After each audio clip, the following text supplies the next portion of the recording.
In Washington, this is VOA News.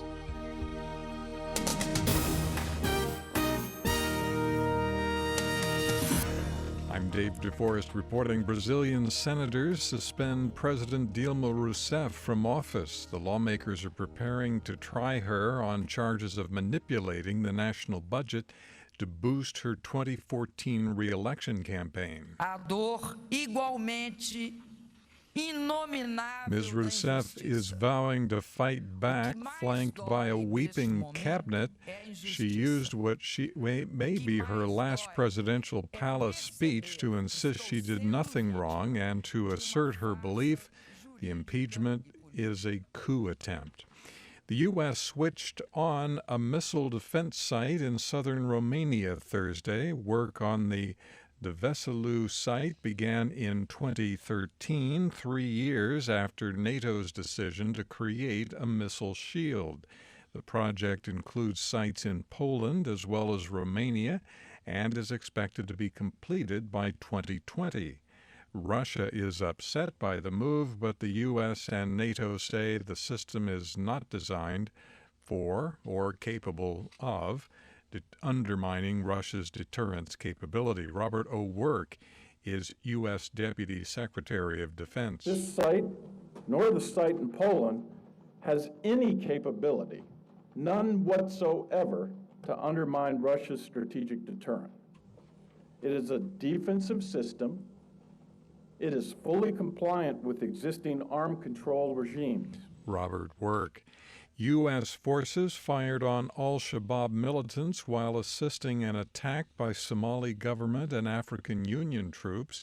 The incident occurred Thursday in the village of Sabi'id during a government attack on a military base.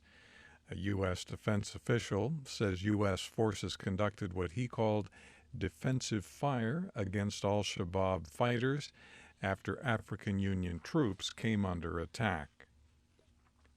This is VOA News.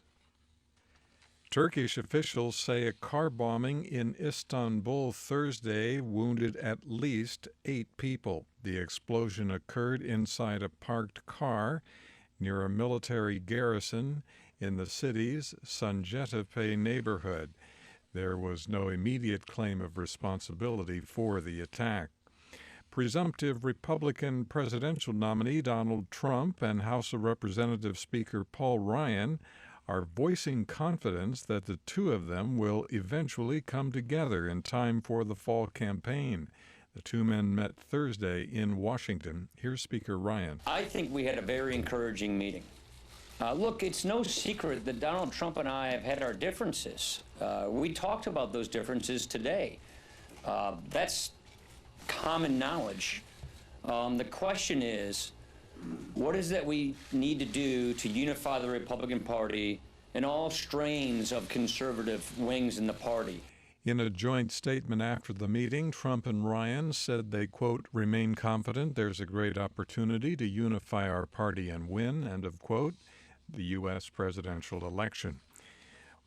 A one-day meeting in London Thursday was aimed at stepping up global action to expose, punish, and drive out corruption at all levels of society. Prime Minister David Cameron hosted the event. If we want to see countries escape poverty and become wealthy, we need to tackle corruption. If we want countries that have great natural resources, make sure that they can use those for the benefit of their people, we need to tackle corruption. The Corruption Summit sought to shift the focus on global corruption from African generals, oligarchs, and corrupt dictators toward the rich countries whose banks and real estate brokers have allegedly been benefactors of the stolen wealth of nations. The European Parliament on Thursday strongly condemned last month's decision by Crimea's Russian-backed authorities to ban the Crimean Tatars representative body. A resolution passed by the European legislature called the Crimean Supreme Court's April 26 decision to ban the Tatars' Majlis systematic and targeted persecution.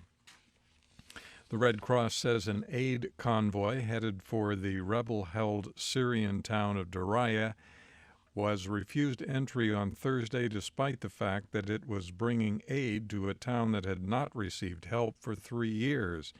The International Committee of the Red Cross said the convoy had been given prior clearance from all sides to deliver the supplies.